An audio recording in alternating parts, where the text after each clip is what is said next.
Good morning, Joe Deary, Powerful Improvements, Putnam, Connecticut. I'm out here with Big Dave again. We got him 2 days in a row, so we're loving that today. We got gutter work to do on this big, beautiful colonial style home. This is a friend of mine from my previous real estate career. He's a realtor. He's given me 3 or 4 different projects. He's referred me probably half a dozen projects. And we're doing gutter guard installation here today. So we're gonna show you what that's all about. Some guys have been asking to document that, show you what I like to use and how we do it. We got the 32 set up. I'm gonna do a quick inspection on this gutter and then we're gonna jump right in and show you how it's done. All right, so these are the screens that I like to use. These come from Lowe's. They're made by Amerimax. They're not very expensive. They're like $3.50 or so per screen. They're like 3 feet long. Let's see if I can show you guys. Amerimax, okay? I'm not sending you a link or anything like that. That's not what I do. You can count on your friend Mike Carmody for that. He's got more time than I do. I'm much too busy. I don't have time to play around on the computer like Mike does all day long. So if you want if you want links, tune into Mike. All right, so this is what we're gonna use. These are Amerimax. They're inexpensive. You can get them at Lowe's. They come 50 in a box, okay? And the way they work is, you see the little notch on the end here. So they kind of overlap, which creates a little bit of a beam here, so they don't break and you don't have the collapse at the union like you do with the plastic ones where you see where they're all knocked down all the time. These link together and they become very sturdy. In my experience, which is limited, okay? These are metal, and this metal screen seems to work the best. We do a lot of gutter cleaning, and I've seen a lot of gutter guards, okay? And the old school mesh metal ones are always the best. They have the least amount of organic growth in there because it doesn't create like a Tupperware lid. The plastic ones that have the fine screen on top create a steam. You get water, organics in there, and you wind up with a terrarium in your gutters. These allow the gutter to breathe and keeps out the large debris. And then when you have a big rain, most everything will flush down if the gutter is pitched correctly. So these are the ones that I enjoy installing the most. And I'll show you how we do it when I get up there. Okay, so you can see I got this first one installed already. Very easy to do. All right, you lift up the shingle a little bit. It's gonna be difficult to do this, but I'm gonna try to show you, okay? You lift it up a little bit, it slides under there, it clicks into the front. I'm gonna show you how to connect these overlapping like we talked about. What I like to do on the end one is give it a little bend. I don't know if you can see that or not. Little bend on the end. Okay, that prevents birds and debris and whatnot from going in there. And these are very nice, very open air. They match the roof beautifully. You won't even be able to see them from the ground.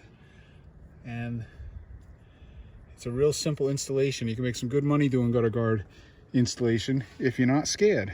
All right, now we got our second guard in. Again, you just lift up the shingle, it slides right under there. I'm gonna try as we move along to show you how that works a little bit, but you really need 2 hands to do it. But you can kind of just slip it in, slides through, you pull it forward, it clicks into the edge. Now this is the seam that I'm telling you guys about. All right, you got this notch right here. So you lift it up over that one. I've made this highly specialized tool, okay? This is one of my old plowing stakes. It's got orange on the end because it was a plowing stake. If you drop it on the ground, you can find it. I put a screw through it, and I simply put the screw in here a notch or two so that I can get a hold of this thing and pull it, and then I can slide it right up over the other one. See, again, sometimes 2 hands are required, but that's how you slide it up over, because once you have these things in, you really can't grab it. And you can use this to pull back down, and that's a nice sturdy seam. So, you know, branch is going to knock that off of there. Nothing tends to catch on these. It's smooth enough, okay? And everything just sheds right off of these. Leaves, debris don't get caught on here. Anything that goes through, organics, granules, etc., are going to go that way, and this will be able to always breathe. Okay, I don't know how I'm going to get a shot of this. I really need 2 hands to do this. I'm gonna try to figure something out, but what you do first, you lift up on the shingle like this so that you're releasing it. If your roof has been here for a while, you know, there's a little bit of tar and glue and stuff, the shingle will start to stick. So you make sure you give it a little bit of relief, okay? You're gonna wanna have a ladder with the stabilizer. If you're using a ladder that is on the gutter, it's not gonna work for you because it presses on the gutter, binds things up, doesn't give you the room that you need to move, okay? So once you've loosened this up, you simply take one of these and get it to go under there, okay? I'm gonna have to, I need both hands. I don't know how I'm gonna do this with one hand. I can do most everything one-handed, but this is not easy to do with one hand. In fact, I don't know how I'm gonna do it with one hand. So let me see if I can figure out some way to hang the camera for you. Hold on just a minute. All right, that's about the best I can do. Hopefully the camera doesn't fall. If it does, you're gonna go for about a 20-foot ride. But you can see you lift it up and you get your guard in here. And it goes in on an angle. All right. And then it clicks into the front of the gutter. All right, then I've got my, whoop, there we go. Oh, managed to show you that part. Then I've got my specialized tool here, which I pick up on the guard and slide it over to make the union. See, it's just a screw so that I can get a hold of the screen itself. And now that's in. And now I can also use this tool to pull back into the face of the gutter. And you can see, that's a nice union. All right, pull this forward into the gutter and that's connected. Pretty easy to do. All right, you can see how nice that is. Look, it's beautiful. What's that? I said it's beautiful. We got 1, 2, 3, 4 installed already. So we've come, 10 or 12 feet already. And we've been here about 15 minutes. I mean, it's a real easy thing to do. Okay, the granules that we have here, I'm sweeping along with my glove. You can see that it's nice and clean inside here where I've got covered. And I'm just gloving that along. I'm not using a blower or getting this all wet or making a mess for myself right now. So, I mean, it's pretty close quarters. So you just brush that along and we'll get to the end here in just a few minutes. And then we'll show you what we got going in the back. I'm going to give the camera to Dave so you can have some fun listening to his commentary. Okay, here we go again. Joe's approaching the ladder. Notice the way he climbs that ladder. Only professionals climb like that, ladies and gentlemen. Up he goes, 89 feet in the air. That's almost as high as the Empire State Building. That's what they say anyways. Yeah, it's a beautiful house. I love the setting here. You might not know this, but this house was once owned by Dog the Bounty Hunter. But when Mrs. Dog died, he had to sell it and go back to hunting whatever he hunts. You've seen him on TV. He really loved this house. It's a nice house. But now Joe's improving it. He's going to slide that in there. It's like a professional. He's looking at it. He's eyeing it up. He's saying, yep, there it goes. Click right in there. There it is. I'd like to show you how he does that, but that's a patent secret. We cannot divulge that. He's got a special tool out there that he's patented. There's patent pending on that tool. So he's got that. That's in the works. We're going to sell them for probably $8.99 a piece. If you want one, just call Joe. He'll make you up one. Of course, you got to have shipping and handling. Shipping and handling is $140.49. And but the tool's only $8.99 or something like that. It's going to be cheap. So order them by the dozen, anyways. So there he goes. He's putting the next piece in there. Yeah. Slow and steady he goes. Slow and steady. It's a beautiful day out here in Connecticut. Sun is shining. It's about 50 degrees right now. Pretty soon we're going to have to take our coats off. Yeah. It's going real good. Real good. Now he's coming down the ladder. Notice the stroke when he steps on that ladder, folks. Notice how steady and sure he is.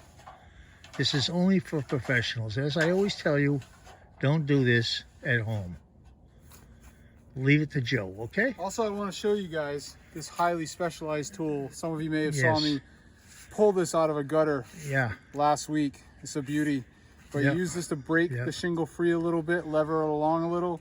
Also, if you leave it in there, it holds the shingle up for you a little bit so you can slide your guard underneath. So put one of those on your belt. Now, if you want one of those tools, and the other tool combination is $19.99 plus $262.32 for shipping. Well, that's shipping and handling. So I'd suggest you order them by the dozen in case you lose them, okay? Thank you. Okay, Joe? I went to Lowe's this morning looking for the little extending leveling kits that go on the Werner ladders. Didn't have them. So, custom. Thankfully, the client has a wood pile right there. We stole a couple decent logs. And I got one placement here, but then I got to come over one time on the edge because we have to cut a custom piece to fit on the end. And you can see this is very sloping here, so we're going to have to do a log build up for the next one too. But that's pretty solid, not scared. See, we save all these scrap pieces, the little pieces, so that we can custom fit our last pieces or whatever you need. We're gonna go up there and make this one work for the last piece. All right, again, you can see that we're custom dug out. Nice and solid, no worries there. Stabilizer set up on the edge, and I'm gonna get that last little piece by the drain. All right, so what I do is set this in here with the overlap, and we're going to eyeball it, cut it right on that edge, coming on a slightly outward angle like that, so I can fold it in on the end, prevent birds and debris or whatever else might want to flow in there. And then if we ever do have to clean these gutters, this piece can be removed and we can go from the other end and flush towards the drain. But I think these look slick. That's a nice setup. Seamless. And like I keep saying, in my opinion, they work very well. I've had great luck installing these for the last 3 seasons. Everybody loves them. And it's pretty good profit margin on these.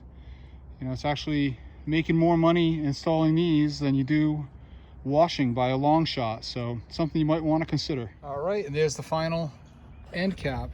So you wrap it around, comes out nice, very clean, a little overlap, and again, this piece comes right out easy. See? And I can fit this right back in, easy. Probably can't do it one-handed. You get the idea how easy that's going to go back in once I have a second hand. But anyway, piece of cake. All right, Dave and I have another highly specialized tool, okay? So he's taken off that stabilizer, and some of you old school painters have seen this before. This is a corner stabilizer. We're gonna swap that on there. I gotta put a guard right there on that corner. I went up on the roof here. I can't reach it comfortably because I'm too short. I tried bringing the little giant ladder up there, which is far too heavy to be dragging up on the roof, Mike. But I tried it, and I tried making it be a step ladder, and it's too sketchy. Can't do it. So I'm taking a minute and putting the corner stabilizer on. It's gonna go just like that. And I'll be able to reach these couple, and then I can do what I need to do from the roof, and we'll be okay. So I'm starting on this side so I can put a full piece right there.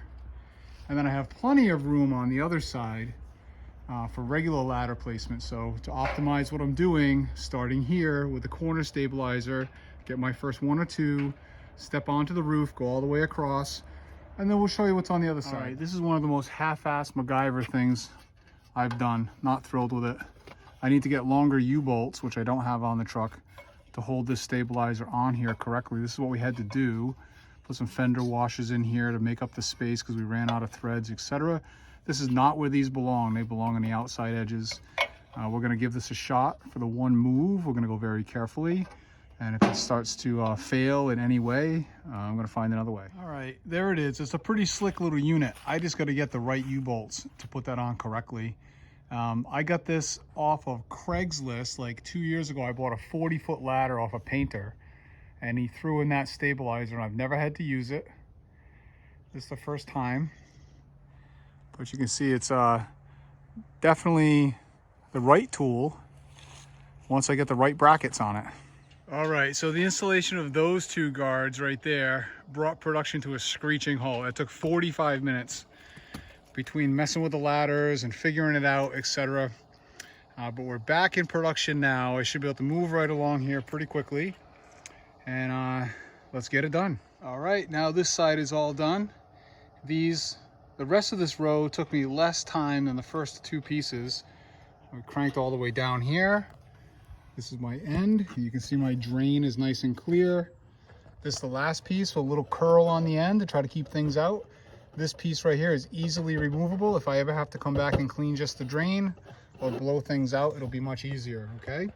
And that's how it's done. And again, these are the highly specialized tools of the job. This is the one that I found in the gutter last week. I have a couple of these that are thinner that I normally use, but I wanted to put this one to use today just because we can. And then this tool reaches in here. My battery's dying. This one reaches in here and allows me to pull these things and push them in and lift them up to get over the lip of the other one, because there's no other way to do it, at least not that I've figured out. So that's a highly specialized tool. And then of course, the simple Lennox tin snips to cut these bad boys, piece of cake. All right, I'm heading down. Dave's way over there. I can hear him knocking ladders around. We're gonna go do one quick wash on an small industrial building office, and then we're gonna grab some lunch. All right, we're set up on the next project. This guy owns a glass business. They do industrial glass, and we washed his house a week or so ago, and he wants me to wash the business. And I just did a little pre-treat here. I'm gonna do some more pre-treat. I pulled the 12 volt, or I'm pulling the 12 volt. And this is wide board vinyl siding. I can't say that I've seen this, at least not recently. It's very dirty back there. So you see how black that is? It was the same behind this bush just about 10 seconds ago.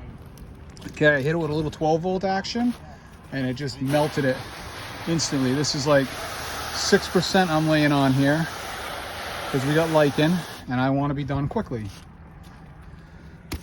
Don't touch that. All right, Mike, I'm training Dave. Washing the truck, see, we just finished. Give it a light rinse down. Even though it's not dirty, you gotta wash it every time we wash a house. This came out beautiful. The siding behind these bushes, gleaming.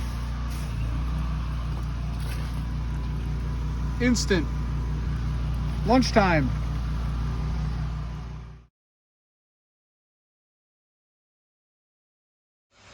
All right, we're back down at the Tractor store, and I'm adding another box, a 24. I got room on the rail next to that 48 to put this 24. The same exact box. All my gutter stuff fits right in there.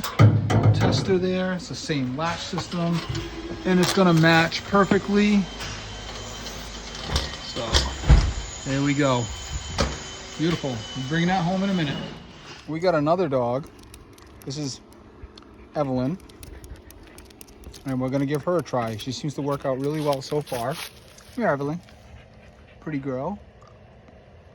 Yeah, pretty girl. We'll see. Come on. All right, it's getting late. Sun is going down. Went for a dog walk with my wife with the new dog. Came back, got the second buyer's box today, and I put that on. So we got a 48-inch big box and a 24-inch little box. My vise still fits there by that much, barely, but it is closed, so perfect position for the vise. And I didn't have to really change anything. Took my auxiliary tank down. Not gonna need that probably for the rest of the season. Might figure out a different temporary position for it inside. This box is beautiful. Got all my gutter extensions in there right now. They fit perfectly, 24 inches each. Love it. I'm gonna make some longer hooks here so this door opens a little lower for me. And the big box has only the blower in it at the moment, but we're gonna take a lot of stuff out of the cab of the truck and get it into this box. I need to make more room in the cab of my truck. As you can see, I'm full of crap back here, so a lot of this is gonna go in this box right here for the fall. And we may rearrange this again in the spring. Might do something different, but that's the setup we're gonna run with for now, and I really like it. I think it looks good. The boxes are all uniform. It's a good look on the truck. And you know, every week or every month or so, we wanna try to put a little bit back into the business, make things look better, and I think that was a good move. And we'll catch you guys tomorrow. Have a good night.